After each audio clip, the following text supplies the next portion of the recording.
ನಮಸ್ಕಾರ ಎಲ್ಲರಿಗೂ welcome back to ಅನಿ ಫುಡ್ ವುಡ್. ನಾನಿವತ್ತು ದೊಣ್ಣ ಮೆಣಸಿನಕಾಯಿ ಪಲ್ಯನ ಉತ್ತರ ಕರ್ನಾಟಕದ ಶೈಲಿಯಲ್ಲಿ ಯಾವ ರೀತಿಯಾಗಿ ತುಂಬಾನೇ ರುಚಿಯಾಗಿ ಮಾಡಬಹುದು ಅಂತ ತೋರಿಸಿಕೊಡ್ತಾ ಇದ್ದೀನಿ. ಯಾವತ್ತೂ ಈ ರೀತಿಯಾಗಿ ಟ್ರೈ ಮಾಡಿಲ್ಲ ಅಂದ್ರೆ ಒಮ್ಮೆ ಟ್ರೈ ಮಾಡಿ ನೋಡಿ. ಒಮ್ಮೆ ಟ್ರೈ ಮಾಡಿದ್ರೆ ಪದೇ ಪದೇ ಇದೇ ರೀತಿಯಾಗಿ ಮಾಡಿ ತಿಂತೀರಾ, ಅಷ್ಟೊಂದು ರುಚಿಯಾಗಿರುತ್ತೆ. ಇದನ್ನ ಬಿಸಿ ರೊಟ್ಟಿಯೊಟ್ಟಿಗೆ ಅಥವಾ ಚಪಾತಿ ಯಾವುದಕ್ಕಾದ್ರೂ ತುಂಬಾನೇ ಚೆನ್ನಾಗಿ ಹೊಂದಾಣಿಕೆ ಆಗುತ್ತೆ. ಮೊದಲಿಗೆ ನಾನಿಲ್ಲಿ ಈ ರೀತಿಯಾದ ದೊಡ್ಡ ಅಂದ್ರೆ ದೊಣ್ಣೆ ಮೆಣಸಿನಕಾಯಿನ ತಗೊಂಡಿದ್ದೀನಿ. ಈ ರೀತಿಯಾದ ದೊಣ್ಣೆ ಮೆಣಸಿನಕಾಯಿನ ತಗೊಳ್ಬೇಕು. ಎಲ್ಲಾನು ಚೆನ್ನಾಗಿ ವಾಶ್ ಮಾಡ್ಕೊಳ್ಬೇಕು. ಚೆನ್ನಾಗಿ ವಾಶ್ ಮಾಡ್ಕೊಂಡಾದ್ಮೇಲೆ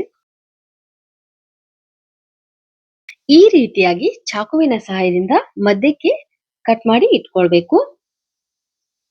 ಇದರ ಬೀಜ ಏನು ತೆಗೆಯುವ ಅವಶ್ಯಕತೆ ಇಲ್ಲ.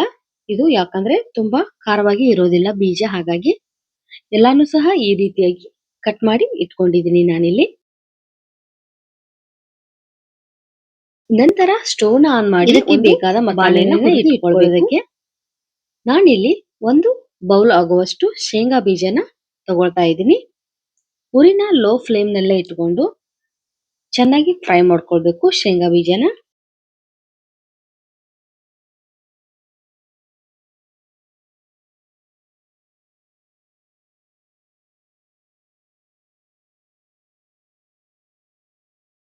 ಆಲ್ಮೋಸ್ಟ್ ಇವಾಗ ಫ್ರೈ ಆಗಿದೆ.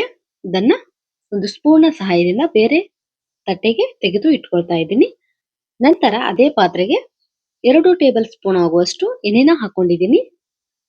ನಾನಿಲ್ಲಿ ಒಂದು ದೊಡ್ಡ ಸೈಜ್ ಈರುಳ್ಳಿನ ಈ ರೀತಿಯಾಗಿ ಉದ್ದುದ್ದ ಕಟ್ ಮಾಡಿ ಸೇರಿಸ್ಕೊಳ್ತಾ ಇದ್ದೀನಿ.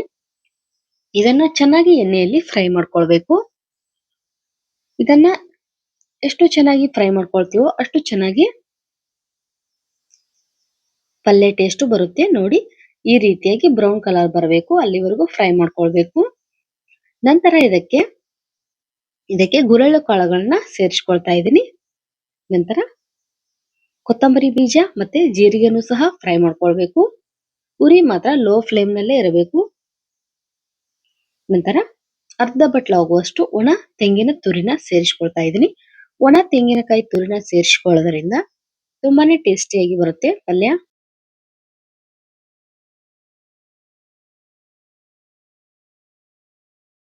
ಎಲ್ಲಾನು ಕೂಡ ಫ್ರೈ ಆಯ್ತು. ಇವಾಗ ಸ್ಟೋವ್ ನ ಆಫ್ ಮಾಡಿ ಎಲ್ಲಾನು ಮತ್ತೊಂದು ಪಾತ್ರೆಗೆ ತೆಗೆದು ಇಟ್ಕೊಳ್ಬೇಕು. ನಂತರ ಒಂದು ಸಣ್ಣ ಮಿಕ್ಸಿಂಗ್ ಬೌಲ್ ನ ತಗೊಂಡು ಫ್ರೈ ಮಾಡಿದ ಶೇಂಗಾ ಬೀಜನ ಅದರೊಳಗೆ ಹಾಕೊಳ್ಬೇಕು. ನಂತರ ಫ್ರೈ ಮಾಡಿದಂತಹ ಎಲ್ಲಾನು ಸಹ ಇದರೊಳಗೆ ಹಾಕೊಂಡು ನಂತರ ಒಂದು ಬೆಳ್ಳುಳ್ಳಿಯನ್ನ ಈ ರೀತಿ ಸೆಪೆ ಸುಲಿದು ಹಾಕೊಳ್ಬೇಕು. ನಂತರ ಕೊತ್ತಂಬರಿ ಸೊಪ್ಪನ್ನು ಕೂಡ ಸೇರಿಸ್ಕೊಳ್ಬೇಕು. ನಂತರ 3 ಮೆಣಸಿನಕಾಯಿನ ಈ ರೀತಿಯಾಗಿ ಕಟ್ ಮಾಡಿ ಸೇರಿಸ್ಕೊಳ್ತಾ ಇದ್ದೀನಿ. ಚಿಟಿಕೆ ಅರಿಶಿಣದ ಪುಡಿನೂ ಕೂಡ ಸೇರಿಸ್ಕೊಳ್ಬೇಕು. ನಂತರ ರುಚಿಗೆ ತಕ್ಕಷ್ಟು ಉಪ್ಪನ್ನು ಕೂಡ ಈ ಹಂತದಲ್ಲಿ ಸೇರಿಸ್ಕೊಳ್ಬೇಕು.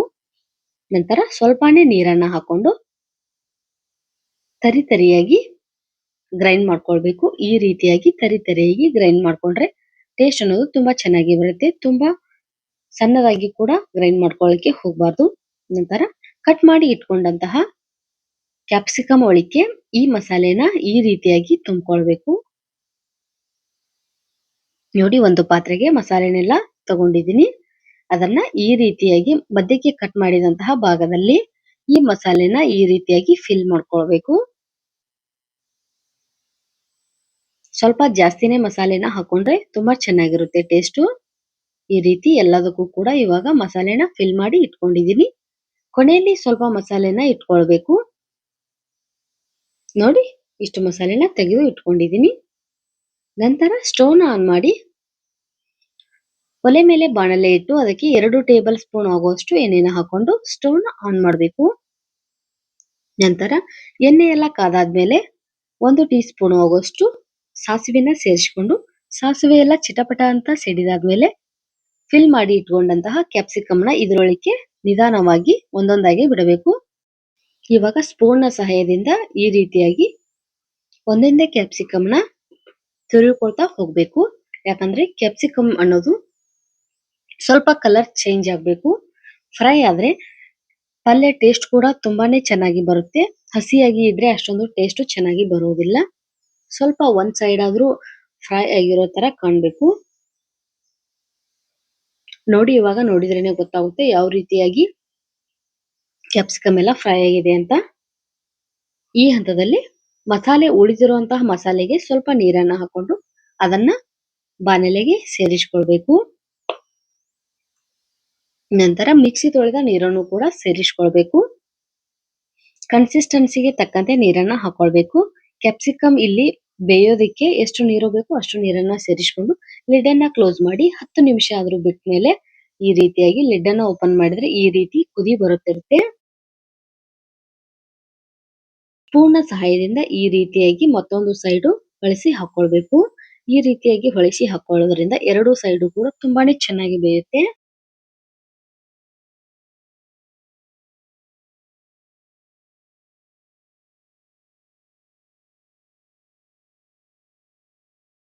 ಎರಡು ಸೈಡು ಕೂಡ ತುಂಬಾನೇ ಚೆನ್ನಾಗಿ ಫ್ರೈ ಆಗಿದೆ. ಇವಾಗ ಫೋರ್ಕ್ ನ ಸಹಾಯದಿಂದ ಚುಚ್ಚಿದ್ರೆ ಈ ರೀತಿಯಾಗಿ ಒಳಗೆ ಹೋದ್ರೆ ತುಂಬಾ ಚೆನ್ನಾಗಿ ಫ್ರೈ ಆಗಿದೆ ಅಂತ ಅರ್ಥ.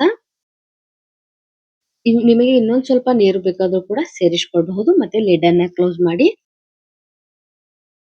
ಸ್ವಲ್ಪ ನೀರನ್ನ ಸೇರಿಸ್ಕೊಂಡು ಮತ್ತೆ 2 ನಿಮಿಷ ಕುದಿಸ್ಕೊಂಡ್ರೆ ಉತ್ತರ ಕರ್ನಾಟಕದ ಶೈಲಿಯಲ್ಲಿ ಕ್ಯಾಪ್ಸಿಕಮ್ ಪಲ್ಯ ತುಂಬಾನೇ ಚೆನ್ನಾಗಿ ರೆಡಿಯಾಗಿರುತ್ತೆ. ನೋಡಿದ್ರೆ ಗೊತ್ತಾಗುತ್ತೆ ಯಾವ ರೀತಿಯಾಗಿ ರೆಡಿಯಾಗಿದೆ ಪಲ್ಯ ಅಂತ. ಟೇಸ್ಟ್ ಅಂತೂ ತುಂಬಾನೇ ಚೆನ್ನಾಗಿರುತ್ತೆ. ನೀವು ಯಾವತ್ತೂ ಈ ರೀತಿಯಾಗಿ ಟ್ರೈ ಮಾಡಿಲ್ಲ ಅಂದ್ರೆ ಟ್ರೈ ಮಾಡಿ. Keep watching video. Thank you.